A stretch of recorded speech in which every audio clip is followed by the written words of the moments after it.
Okay, so the recording is started now. Thank you very much, dear devotees. We are going to cover chapter numbers 9 and 10 today. And before we start, let's start off with Srila Prabhupada's Pranam Mantra.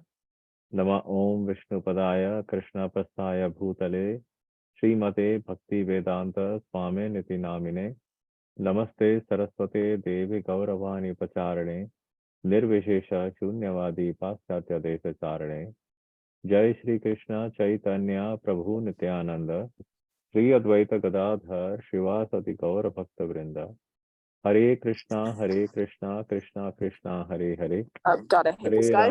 Hare Ram Ram Ram Hare Hare Hare Krishna. So we're going to cover chapter numbers 9 and 10 today.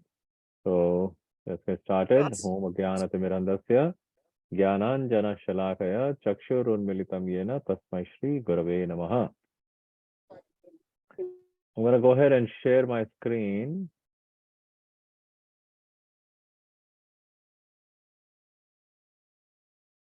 Can somebody confirm if you can see my screen? Yes, Prabhuji. Thank you. Let me make this bigger. So, chapter 9 is a continuation of the Bhakti Yoga that Krishna had started this discussion back from the 7th chapter. And the 9th chapter, this is the most confidential knowledge, where Krishna is going to explain the various aspects about himself. And he's going to talk about how he pervades everything, how he's different from his creation. And he's also going to talk about his the way people worship and how we can worship Krishna. And then he's going to conclude this chapter by giving the utmost instruction. So he's going to do that in the 9th chapter. The first 3 verses of this 9th chapter, this basically glorifies, Krishna is glorifying this knowledge that he's about to explain. Now, what is the significance about glorifying the knowledge that he's about to explain? The thing is that it's to whet our appetite and to get us motivated and enthused about what's to come.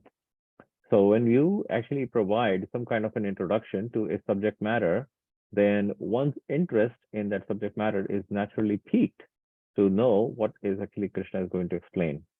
So Krishna actually starts off, he says that this is the most confidential knowledge. So he says this is Guhyatamam. So he says this is Guhyatamam. This is very confidential. Now, why is Krishna saying this is confidential? Because not many people know this kind of knowledge that Krishna is about to explain.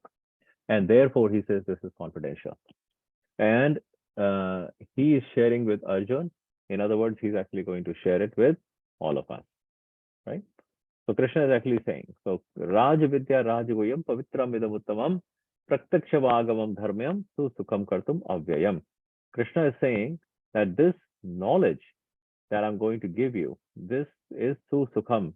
It will bring happiness and it is joyfully performed. This is Susukham. Susukham Kartum Avyayam. When you do this, it is Susukham. It will bring joyful and happiness.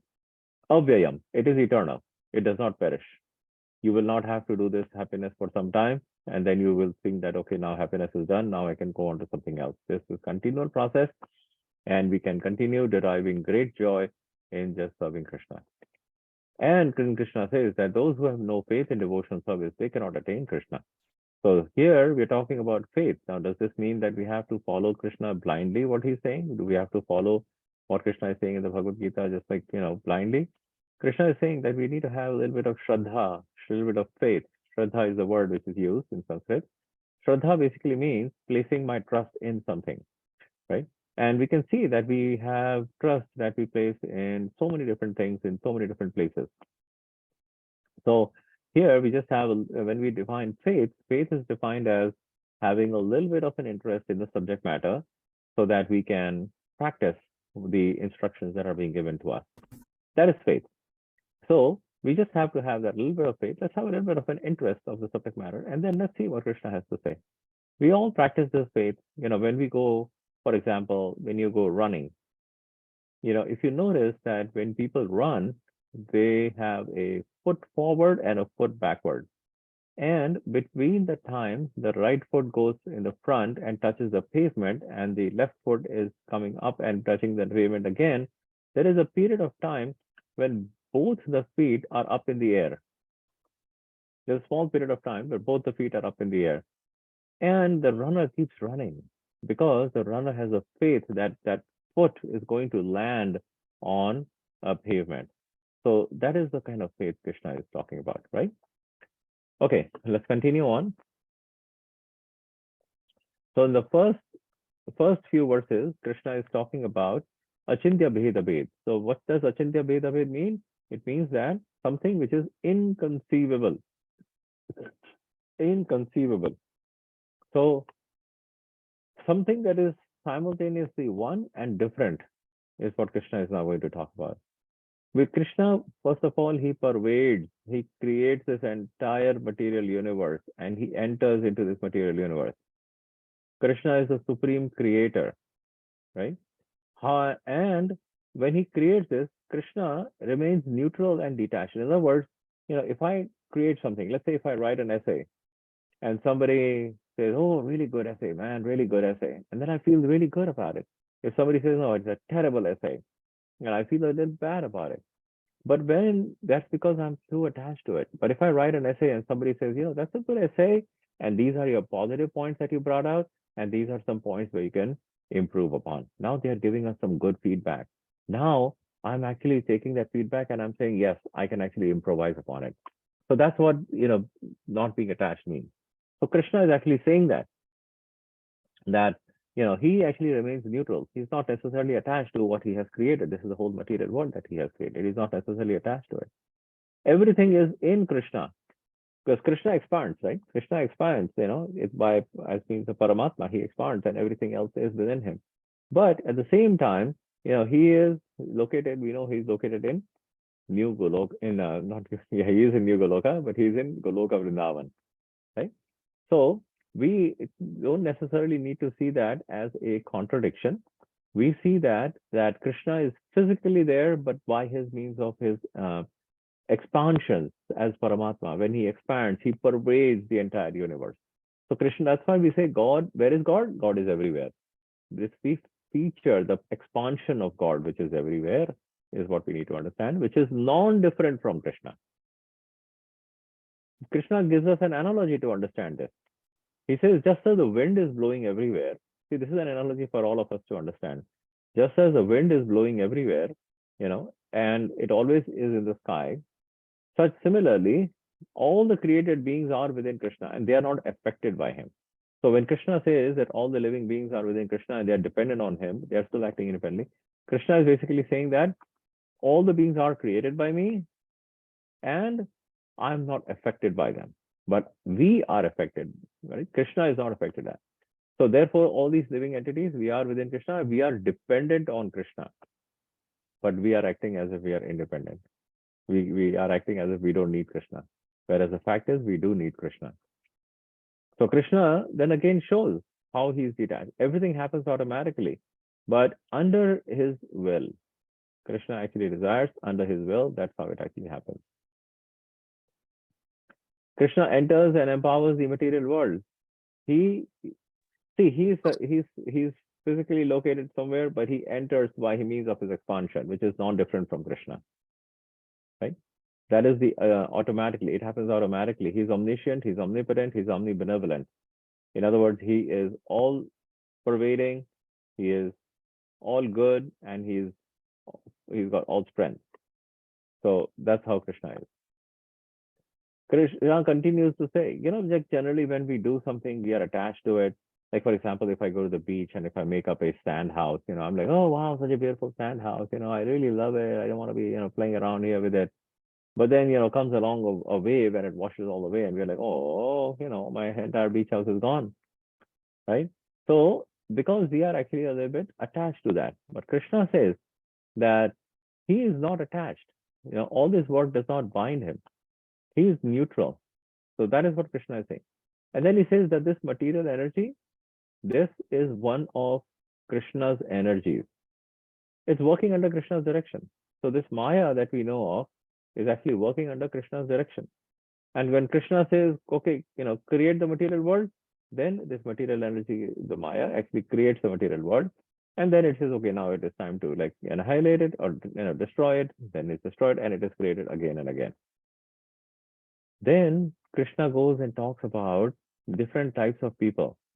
He says there are people who are fools, they don't worship, but there are people who know, they do worship, but they do it indirectly.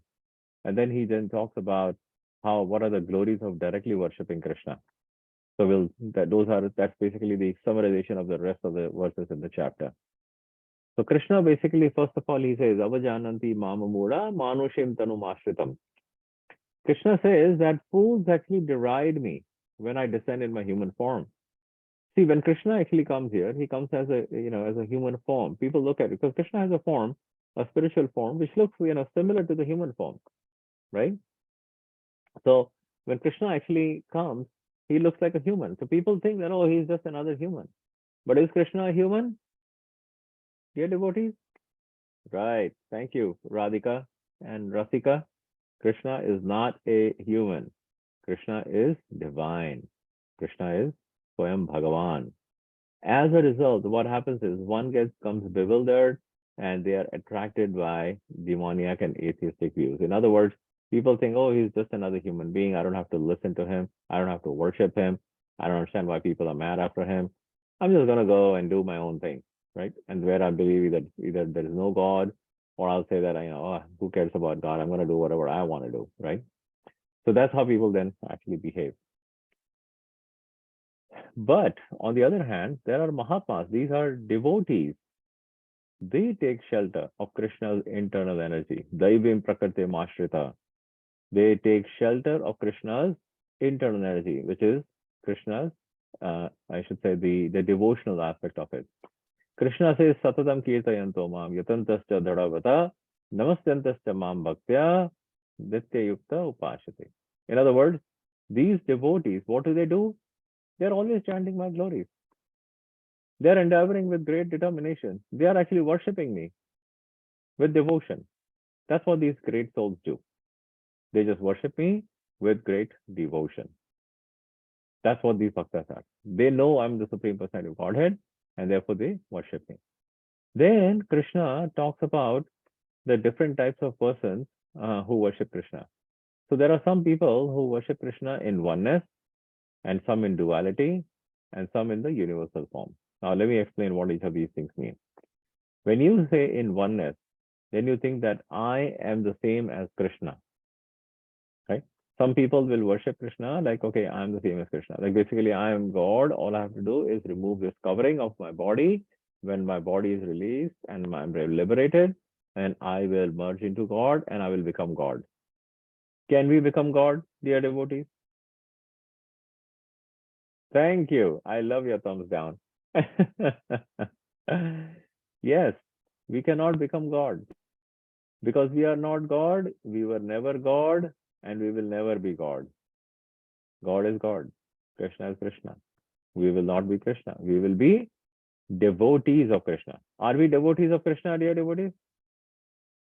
Yes, we are devotees of Krishna. So correct. Thank you. Your name is Navaneet, right? It says VG's iPhone, but I think your name is Navaneet, right? Yes, Prabhu. Yeah. So we are all devotees. When we are devotees, we are not equating ourselves to be the same with Krishna. We are not saying, oh, we are here and this is Krishna and ultimately we are one. No, we are saying this is Krishna and this is us. We are devotees and we are worshipping Krishna. Therefore, we are worshipping in duality. Duality means two. Okay, duality means two, which is Krishna and one. Krishna is one, we are two. Krishna is number one, we are number two. Okay. Bahuda Vishwato Mukha. Krishna says there are some people they worship in the universal form. So, for example, we see that in the material nature, Krishna has expanded himself, right? He's manifested himself in the material nature. People will look at the material nature and say fire, for example, and then okay, water is there, and all these wonderful creations, the trees and everything else is there, all the wonderful there. In a universal form, where all the mountains are there, the huge mass bodies of water are there, So all these are expansion, all these are manifestations of Krishna, how he manifests in the material energy. So people will look at that and say, oh, wow, what a great mountain. I must worship the mountain. Some people will say, I must worship the ocean. Some people say, I must worship the lake. Some people say, I must worship these beautiful trees. So they will actually worship Krishna in his universal form. Okay? They will worship in his universal form. Now, Krishna will then talk about what happens to those people who worship in the universal form. They will basically see that the universal form that Krishna exhibits is temporary. Okay, it will be there for some time, and then after that, it will be taken away. It's not a permanent thing. So for them, it is a little bit of a bummer because they're like, oh, now what do I do? Then there's these other kind of people who indirectly worship Krishna by following the Vedas. Now, the Vedas are basically saying, you need to follow a certain thing. These people, they sometimes they'll pick up demigod worship, right? They'll pick up demigod worship. And Krishna will then say that these people who are worshipping the demigods, they actually are worshipping improperly. Now, do you know what is demigods, dear devotees? Does anybody know what is demigods? Yes, Advait. It's a type of god that is lower than Krishna but higher than us. Yes, very good. Yeah. So it's a type of god, or basically here we are talking about people who are administrators of this universe. So like we have Surya Dev, okay? So Surya is the personality of the sun, and that person is lower than Krishna, but he's higher than us, and that is a definition of a demigod. Now, all these demigods are eventually devotees of Krishna. They are all devotees of Krishna. So therefore, they are ultimately worshipping Krishna. So if we worship them and they are worshipping Krishna, that Krishna says is improper. The proper way of doing it is we should worship Krishna directly. That's what Krishna says. He says that those who worship the demigods will take birth among the demigods. After let's say somebody is worshipping Chandra, the moon, right? Some people worship the moon. So then what has happened is after the end of this life, they will just go to the moon. And then he says some people, they worship their ancestors. They will go to the ancestral planets like that. So wherever they worship, that's where they go. But Krishna says, those who worship me will come directly to me. Should we worship Krishna or should we worship the demigods? Dear devotees. Yes. You can unmute. You can unmute, Tamari. Krishna. Yes, we should worship Krishna. And is it very difficult to worship Krishna? One might think that, oh my God, Krishna is such a huge God. He's the God of all gods. He's a supreme person. It must be extremely difficult to worship Krishna. Therefore, why should I fall into that endeavor? Krishna says, no, it is not very difficult to worship Krishna. He says, if you just offer me with love and devotion a leaf, a flower, some fruit, or some water, I'll accept it. What Krishna really wants is our love and devotion, our bhakti. And you just offer him with a little bit of something, a little bit of water, or a little bit of fruit, or a little bit of food offering, whatever it might be. That's how we worship Krishna. It's extremely simple. And I'll tell you this, Krishna loves butter. You offer a bit of butter to Krishna with some tulsi leaf on it, he'll love it. You are his wonderful devotee. So we offer something like that. It's extremely simple to worship Krishna. And what we do, we chant Hare Krishna. Hare Krishna, Hare Krishna, Krishna Krishna, Hare Hare, Hare Ram, Ram Ram, Hare Hare. Krishna says, what if one doesn't have bhakti to offer with love? Somebody might ask, he said, I don't have my bhakti, I don't have my love and devotion. And Krishna says, whatever you do, whatever you eat, just offer it to me. Whatever you do, whatever you eat. So whatever we eat, let's say if you want to eat pizza, right? We can, we can ask, we can make some pizza, offer it to Krishna, and then we can take that as a prasadam. Now we are eating pizza. Krishna says, whatever you eat, that's what we eat, right? Somebody wants to eat some burritos. What do? We make some burritos, we offer to Krishna, and then it becomes prasadam after that, and then we take that prasadam. Krishna says, whatever you do, whatever you want to offer or give away, like whatever work you want to do, just do it. So, for example, if I'm going to go and let's say I'm going to play a soccer match, right? I'm just going to say, Krishna, I'm doing this for you. And you go ahead and play a soccer match. Because we are making it as an offering to Krishna. Before we start something, we say, Krishna, I'm remembering you, I'm offering you prayers. And once you do this, what will be the result? The result will be that we will become free from the bondage of work. Any auspicious or inauspicious results that come about will be completely free, and we will have our minds totally fixed on Krishna. And in that way, we'll be liberated and we'll go to Krishna. What a wonderful thing, right? Such a wonderful instruction. We'll just have to focus on Krishna. We just have to do work for Krishna. We have to do devotion to Krishna. And then at the end of this life, we will just go to Krishna. Now, Krishna says that, he says, I envy no one, nor am I partial to anyone. Now, is Krishna, does he really favor people or he does not favor people? Does he favor everybody or does he really favor his devotees? Krishna says that I am equal. He says, I am equal to everybody. Right? He is equal. He does not favor one versus the other, but he says that he is partial to his devotee. It's not like he's, he's not equal to his devotee as he's in relation with everyone. All the other people in the world, you look at anybody, who is not a devotee of Krishna, it's not like that Krishna doesn't like them. Krishna likes everybody.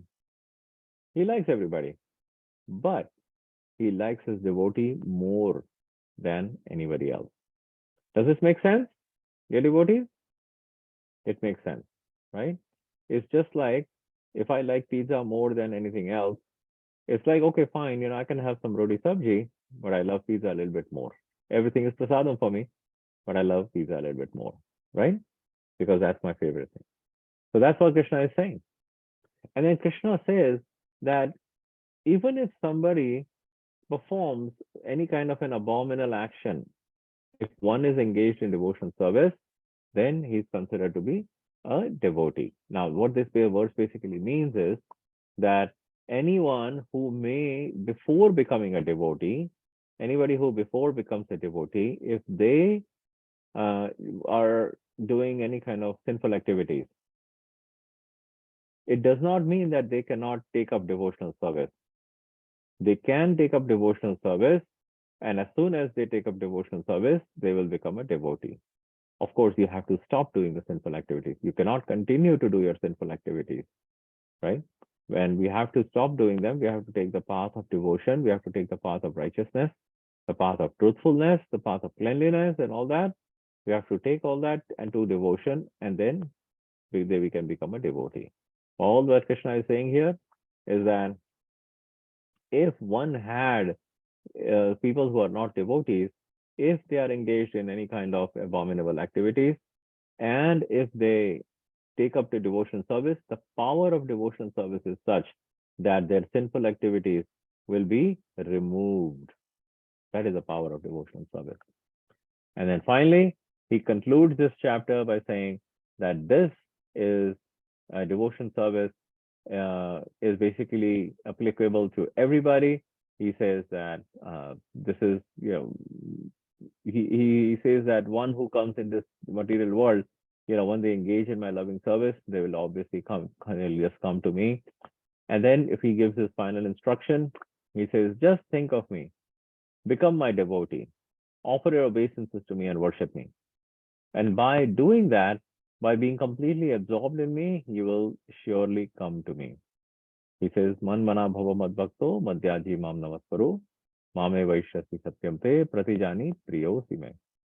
He says, just come to me. You will come to me. When you worship me, then you'll come to me. Right? Just be focused on Krishna. So many wonderful things Krishna says in this chapter. So we should all worship Krishna. We should worship, we should chant Krishna's holy name.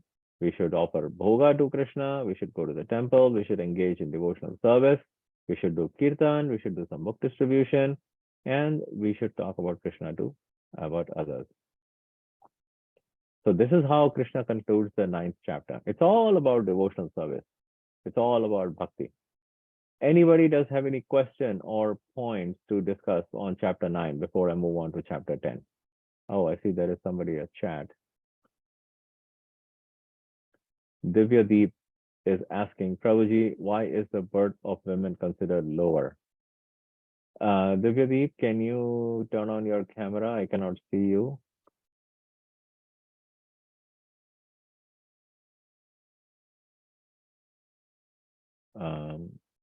Oh, there you are. Okay. Divya, so here, what Krishna is basically saying is that the lower birth does not necessarily mean a lower stature of any kind. The only reason here is that this is a little bit of a, there is a historical reference. So back in the days, women were responsible for a number of things to be taken care of at home, and they had to take care of, the families and so forth. And they were very, very highly respected for that kind of work. So here, when you say a lower birth is saying women, vaishyas, and so forth, not necessarily meaning that women are in any way lower than men. There is equality that exists over there. But Krishna is saying that back in the days, 5,000 years ago, the culture was such. The culture was such that the women were basically confined because they needed to be protected. They were confined to their homes, and therefore the knowledge of devotional service is equally applicable to them as well. It's not that, because because men are out on the battlefield and women are not on the battlefield, and that women are confined to their homes, therefore women cannot do devotional service, only men can do devotional service. That is not the understanding. In fact, in today's world, we see men and women, equally disposed in all kinds of activities, even when it comes to battlefield, in our army, in the Air Force, the Naval Command. So many women are out there serving, and we are also proud of them. So that's what that basically means. Did that help, Divya? Thank you. Radhika, you had a question. How to have faith in Krishna? How to have faith in Krishna? Mm-hmm. Okay, good question. So how to have faith in Krishna? So we see that, first of all, we have received this wonderful instruction from Srila Prabhupada. And Prabhupada had a tremendous amount of faith in Krishna. And when Prabhupada, he came here and he started the Hare Krishna movement, he went through so many difficulties, but all those difficulties were removed. And how did they remove? It is Krishna who removed them, because Krishna wanted this devotional service message to be reached out to everybody. And that's how we can see that Srila Prabhupada had faith in Krishna, and therefore it actually helps the movement. Now, for us, how do we have faith to Krishna?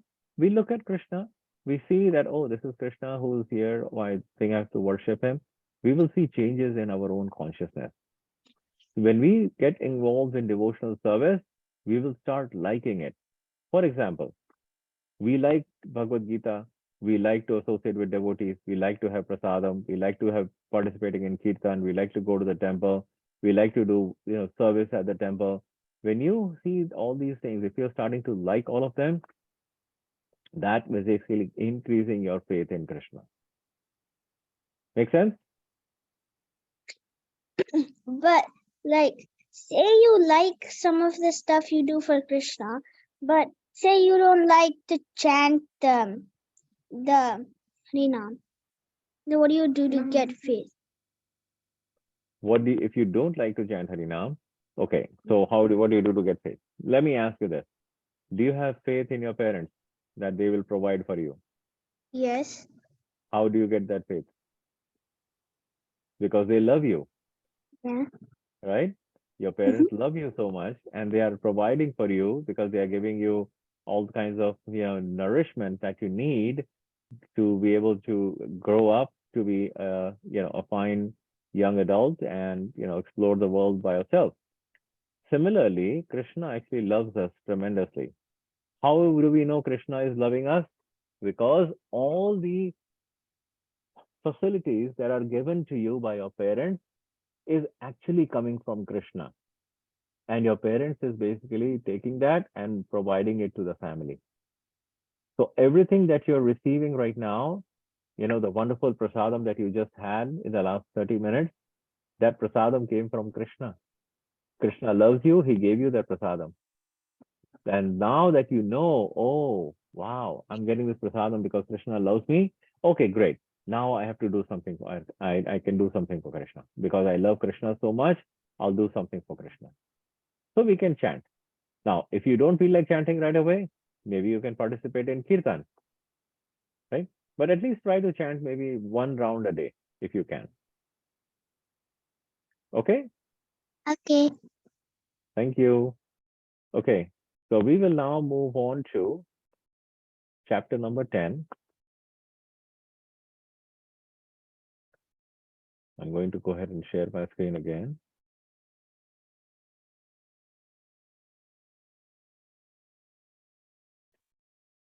Can somebody confirm that you can see my screen? Yes, thank you for the thumbs up, Radhika. Chapter number 10 is where Arjun is now going to say, all right, Krishna, I get it that, I should worship you, you're the Supreme Personality of Godhead. And then he's going to say, can you show me a little bit more about how do you enter into this material world? I need to kind of, get a better understanding. But before that, Krishna is going to speak about the wonderful verses, which is known as Chatur Shloki. This is going to be the summary of all the devotion service. The summary of all the Bhagavad Gita is basically going to be right here. So he'll start off chapter 10. First of all, telling him that devotion service was how chapter 9 concluded, right? We said we should just do devotion service to Krishna. And in that sense, Krishna says, Manmana bhavam mad bhakto. And then here, chapter 10 is a continuation of that discussion of devotional service. So here Krishna will give more information about what it means, what do devotees do, what their activities are, and so forth. So he'll give more information about it. Before he gets started, he basically says that anything wonderful that we see, whether it is the beautiful beauty of the material world, like for example, have you seen sunrise? Right? We've all seen sunrise. Yeah. The sunrise is a really beautiful natural phenomenon, isn't it? We don't have, nobody said, okay, sun, you rise. Sun rises according to Krishna's, instruction. That's the beauty. In the night, we all get to see the moon. The moon is so beautiful. So when we see the moon, that wondrous, that beauty, that grandeur, these are all partial manifestations of Krishna's divine energies. It's a partial manifestation. If we think that the moon rise, the moon out in the sky is so beautiful, and that's the most beautiful thing that you've ever seen, that's just a tiny fragment, tiny fragment of Krishna's energy. If you actually get to see what Krishna's energy is, you're like, oh my God, this is so wonderful. There are like, in the spiritual world, you have had like a whole forest of red color. Think about it. We've seen forests, right? What kind of colors do we see in a forest? You see brown, green. Those are the colors you see, right? There's a brown stem of the trees, green leaves, right? But in the spiritual world, you have a whole forest of red color. You'll have another forest of blue color. Such a wonderful creation. Krishna then basically he says that it is impossible for any of us to understand Krishna. He said it is impossible to understand where his origin is because he's the source of all. All the demigods, everybody else is, we just cannot understand the source of Krishna because he is the source of all of us. For example, if I were to say, Radhika, do you know where your grandparents came from? Do you know the grandparents' parents' name? Would you know? Yes or no? It's hard to tell, right? It's hard to tell. You could tell your grandparents' name because your parents are around, they may have introduced you to them, but your grandparents, great grandparents, right? And then great grandparents. Nobody knows who they are, right? So similarly, these demigods, these other people, it's impossible to understand Krishna because Krishna is the source of all of them.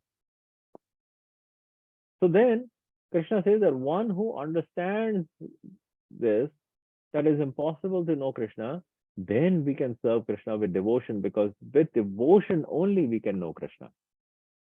With that faith that we can know Krishna.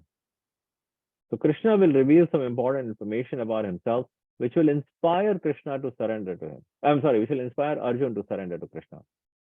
This goes back to your question, Radhika. How do we develop that faith? So Krishna is going to share all this information. If we think about all this, this is what Krishna is. This is what Krishna's God is. What can we do other than just worshiping him with love and affection? So Krishna has a number of opulences that he's going to talk about. So here he'll speak that, again, he says Bhuyaya, which is, he's going to speak about that Rajavidya again. And Arjun, he was already hearing. So Krishna wanted him to be attentive this time. So the message is what Krishna is about to say. You may know this already, but you'll still become surprised. And then he's saying that I'm desiring this auspiciousness for you because you are my dear devotee, Priya Manaya, and this will increase your devotion. This will increase your devotion. So he'll explain his energies, his qualities, everything he'll explain. And Krishna is explaining this because Krishna wants the devotion to, Krishna wants the devotion of his devotees to increase, which is already established. So Krishna will now start talking about them. So the first question is, all these sages, all these demigods, they don't know Krishna. Why? Because Krishna is the source. How can they know Krishna? Only by his mercy. For example, if I were to say, what did your mother do when she was a child? Would you be able to know? No. The only way for you to know is if your mother actually told you, hey, when I was a child, such and such thing happened. I used to hang out, I used to play around, we used to have play dates and all that good stuff, right? Similarly, and that is because your mother is kind to you, right? And that is mother's mercy. Similarly, when Krishna is kind to us, Krishna's mercy is there upon us. Krishna will reveal himself to us. Krishna will tell us about himself. There is no other way. And this, therefore, requires understanding from the devotees. Anybody else? It's not possible. Now, when we say like Lord Brahma or Lord Shiva, they are devotees, right? They are all devotees. So from the devotees, it is possible to understand. Like Srila Prabhupada is a devotee. So from Srila Prabhupada, we are able to understand the glories of Krishna, the origin of Krishna, the expansions of Krishna, the pastimes of Krishna. We can understand all of that from Srila Prabhupada's perspective. So Krishna will now basically start making contrast between himself and the sages and the demigods. He's basically saying in this text number 3, he's going to point out a number of things. For example, he says Brahma, which is known as Aja. Krishna is Anadi. Krishna is beginningless. He is not born. He's not going to die. Krishna, like we are all born, right? We all have a birth date, right? But Krishna is unborn. He's always there. Think about that. He's always there. He is Nitya Mukta. This is Aja and Anadi. He is Sarva Loka Maheshwaram. He is the controller. He is the God of all the lokas, of all the planets. So Krishna then says, Mam, he says, because to distinguish himself from the Paramatma. See, we have to understand here, Paramatma is Aja, Anadi, everything, but Krishna, sometimes he appears to take birth. We say Janmashtami, right? Because Krishna is taking birth. But that is Divya. That is his Leela. He's actually, it's like the appearance of the sun in the morning. When the sun rises, it's not the sun is born. And when the sun sets, it's not like the sun is dead. But the sun appears and disappears. And the next morning it appears again, and in the night it disappears again. This is a cycle. Similarly, Krishna appears and disappears. So if we can understand this way, then we can understand Krishna in this way, then that knowledge will liberate us. That is wonderful to understand. Okay. Now, continuing on. All the qualities are actually coming from Krishna. All the qualities are coming from Krishna. So when we say all kinds of qualities, what does that mean? What kind of qualities are coming from Krishna? Srila Vishwanath Chakravarti Thakur says that the knowers of the Shastra cannot understand the truth about me by their own intelligence, because the intelligence is born of the goodness. So if all the intelligence and everything else, which is coming directly from Krishna, how can we utilize that in the service of Krishna? So Krishna is now going to talk about a number. Basically, he's going to first glorify a little bit about the devotees, and then he'll talk about a number of different things of how he is manifested in this material world. He says there are all these great sages. There are 7 sages. There are 4 Kumaras. All these people, they're great learned. They've been doing yoga and meditation for thousands and thousands and thousands of years. There are these Kumaras.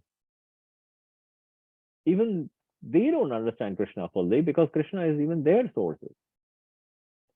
So it's ideal to hear from Krishna about himself. Otherwise, no matter who you are or what your qualifications are, we will not be able to understand that.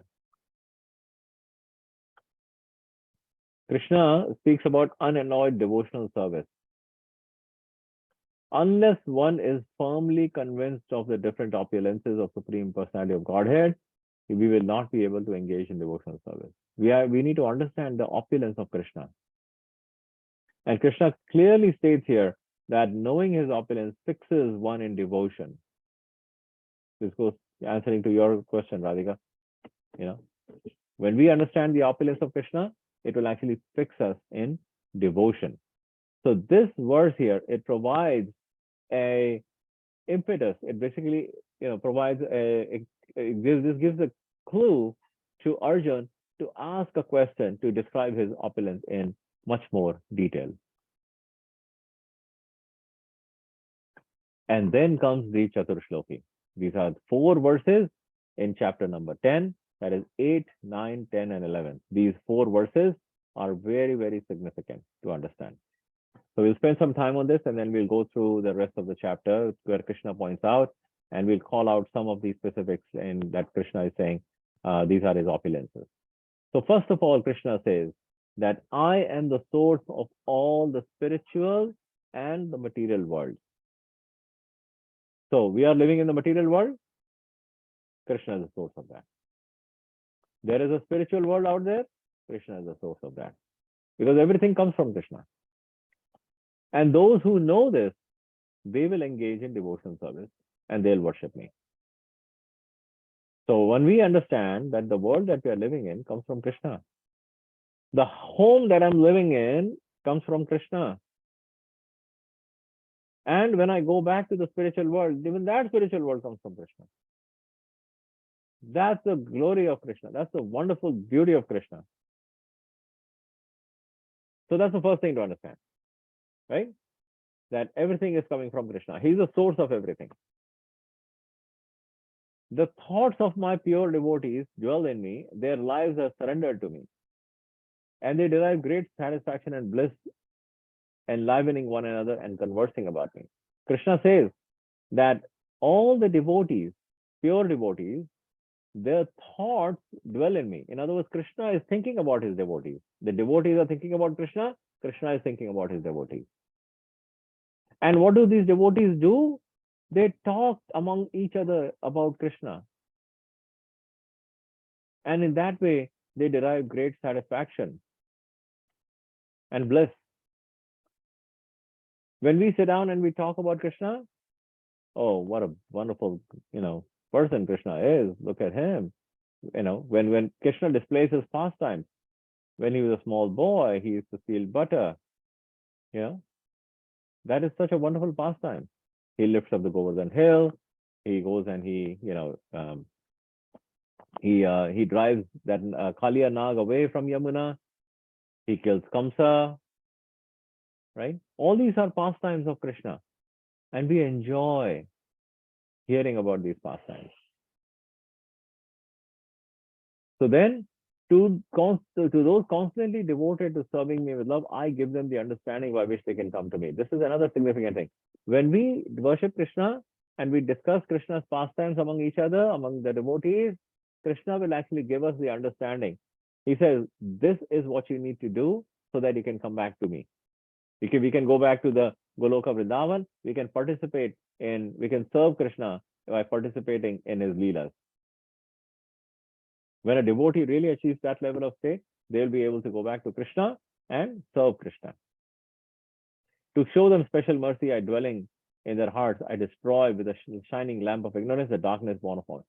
So there is dark. When I say it is darkness within our heart, because that is born from ignorance, what that basically means is the lack of knowledge. The lack of knowledge that Krishna is the Supreme Personality of Godhead. That lack of knowledge is destroyed. Krishna actually gives us the knowledge. What a wonderful thing. So then, Srila Prabhupada gives us a little bit more information. He says that Krishna perfectly, one who understands Krishna perfectly from a bona fide spiritual master will worship him with great love and attention. So again, this goes back to your question, Radhika. We understand Krishna from Srila Prabhupada. When we understand from Prabhupada, we will love Krishna, knowing his greatness that leads to full surrender. Right? And then, I'm going to skip this, a few slides here. Okay, then we have getting to who is that wise person. Srila Prabhupada says that one who understands and applies the knowledge of Krishna is the origin, one who applies that knowledge. How do we apply that knowledge? By worshipping Krishna, by chanting the names of Krishna. Srila Prabhupada says that the minds of these devotees cannot be diverted from the lotus feet of Krishna. And here, in the verse number 10, that Krishna has described the worship of his devotees, he will explain his reciprocation, right? He says that for those devotees who are actually engaged in Krishna conscious activities, Krishna reciprocates. He says, I give them the knowledge by which they can come to me and they can, be with me. They can have my association, my direct association. So therefore, we understand that all the lack of knowledge which is there within our minds is completely destroyed when Krishna sees, oh, these are wonderful devotees. They are engaged in my devotional service. And therefore, they are deriving great satisfaction and they are really making an endeavor for devotion. Krishna will reciprocate with us. He gives us this what is known as Buddhi Yoga. This Buddhi Yoga was also mentioned in chapter number 2, which is basically referring to devotional service. Then the question can come is, what if a devotee is not learned? Srila Prabhupada says that if he is sincere in his devotional service, Krishna will actually help him. So the sincere devotee engaged in Krishna consciousness, even without knowledge, somebody might think that they actually cannot be without knowledge, because Krishna helps. For the sincere devotees who are engaged in sincerely serving Krishna, Krishna will actually help us. And this is the essence of the teaching of Bhagavad Gita. Why? Because the pure devotee, they don't have to worry about the material necessities of life. They don't have to worry about it. They're not anxious. because Krishna has already taken care of all of them. This is the essence of the teachings of Bhagavad Gita. So therefore, then, in the next few verses, Arjun accepts this. He accepts it. And then he says, oh, you are the Supreme Personality of Godhead. Not only am I saying this, but all the other, rishis and everybody else is saying this. So it's not just Arjun's word, it's everybody else's word. Therefore, we should accept this. This is called the Parampara system. Unless one is in the disciplic succession, Srila Prabhupada says, we are not going to be able to understand the Bhagavad Gita. Because we are all in the disciplic succession, we are all learning Bhagavad Gita from Srila Prabhupada, we are able to understand the Bhagavad Gita. Okay, and then Arjun basically in the next few verses, he will ask Krishna to tell him a little bit more about his glories. Arjun addresses Krishna as Purushottam, meaning he knows that he is the Uttam Purush, he is the highest person which is out there. There's nobody higher than Krishna. And here, Arjun is going to request Krishna to explain a little bit more about himself. Why is that? Because it's easier to concentrate the mind on his physical representations right now.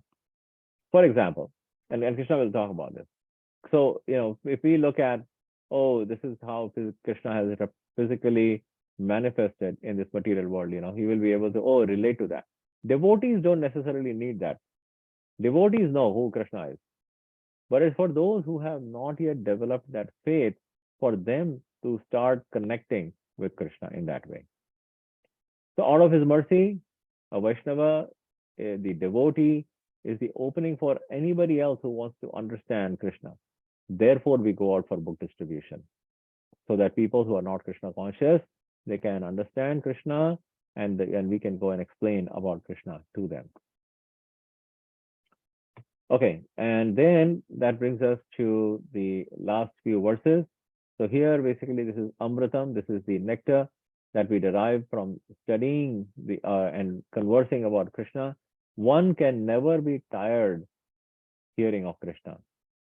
This is the wonderful beauty of Krishna.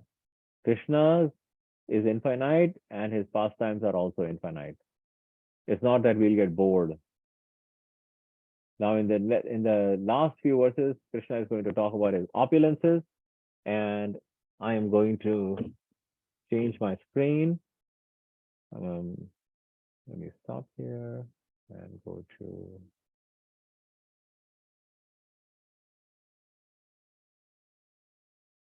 chapter 10.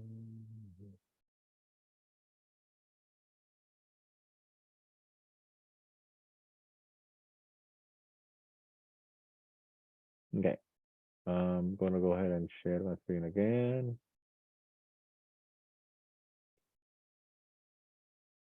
All right, you should be able to see my screen. Can somebody confirm? Give me a thumbs up or a thumbs down if you can't see my screen.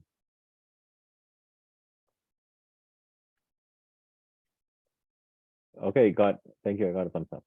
Okay, so here, look at this. From text number 20 onwards, Krishna is basically giving us a number of different things, which is going to talk about Krishna, is in his manifestation here in the material world. So Krishna is saying, I'm the super soul. I'm seated in the hearts of all the living entities. I'm the beginning, the middle, and end of all beings. He is, of all the Adityas, he's Vishnu. Of all the lights, he is as radiant as the sun. So if you think about light, I have a labeled table lamp in front of me. I have a ceiling light in my home. They give out a small amount of light. But how much light does the sun give out? A lot. So among all the lights, think of it, that kind of a thing. So this is basically saying like the peak of everything that we are seeing around in this world, that is representing Krishna. Okay, I'm going to go through and talk about, so like of the Vedas, we understand there are 4 kinds of Vedas: Samaved, Yajurved, Atharvaved, and Rigved. Of those, Krishna is saying, I am the Samaved. He is the highest representation of the Vedas. Of all the Rudras, I'm Lord Shiva, right? And then of all the Yakshas and the Rakshasas, I'm actually the Lord of Wealth, Kuvera. Of the Vasus, I'm Agni. of the mountains. And Meru is like a big mountain. So he's saying, I'm actually, Meru. So here he goes on, and you can actually read through this text number 20 and the rest of the chapter in the rest of the chapter 10. I'm going to point out a few things. He says, of all the sacrifices, I am the chanting of the holy names, Japa. Radhika, this goes back to your question. How do I know that, when I'm chanting, Krishna is hearing? He says that of all the sacrifices, I am the chanting of the holy name. When we chant the holy name, Hare Krishna, that is Krishna, non-different. Okay. Then he says, among all the cows, I am Surbi. Surbi cow is a desire cow. She can give you anything that you want. You just go to Surbi cow, you just pray to her saying, Surbi cow, mother Surbi cow, I need such and such thing, she'll give it to you. So that is Krishna. If you need anything, we can go to Krishna and we can ask him. Okay, then he says, I am the devoted Prahalad. Of all the Daitya, demons, he is Prahalad. Among the subduers, he is time. So this is the representation of time. This is Krishna. He says that of the purifiers, I am the wind, and the one who is holding all the weapons, I am Ram. So of all the fishes, I'm the shark. So think about all these things. What he's doing is that among all these different, he's surveying all these different areas. And then the one that represents the pinnacle, the highest of all, that is a representation of Krishna. Of all the letters, I'm the letter A. Among the compound words, I'm the dual compound. Krishna says that of the hymns in the Samaved, I'm the Brahat Sama. He is the poetry of the Gayatri. Of all the months, Margashirsha, that's what Krishna is. And of all the seasons, I'm flower bearing. Why? Because everybody loves spring. It was winter and now it's going to get to summer. It's not going to be too hot. I love the spring weather. So he continues on with that. And then he says that for those people who misbehave and they doing misdoings, then he's punishment for them. And then he continues on saying, he says, I am the generating seed of all the existences. Now, when you think Krishna is the generating seed of all the existences, what does it mean? It means that the seed, the original seed is Krishna. Now, let's say if I'm eating an orange, right? And I'm thinking, oh, where did this orange come from? It came from the orange tree. Where did the tree come from? The tree came from the orange seed. Where did that seed come from? That seed came from an orange. Where did that orange come from? It came from an orange tree. So you see, it's basically a cycle that actually goes. Where did the original seed come from? That came from Krishna. He's the generating seed of all existences. Therefore, Krishna will then conclude, he says, there is no end to my divine manifestations. What I have spoken to you is a mere indication of my infinite opulences. Know that all the opulent, beautiful, glorious creations are but a spark of my splendor. Just a tiny spark. All these things that he described. But then he says, there's no need for you to understand all of this, because with a single fragment of myself, I pervade and support this entire universe. And that's how Krishna ends this chapter. Okay, so that concludes chapter number 10. Are there any questions or comments from anybody about chapter 10?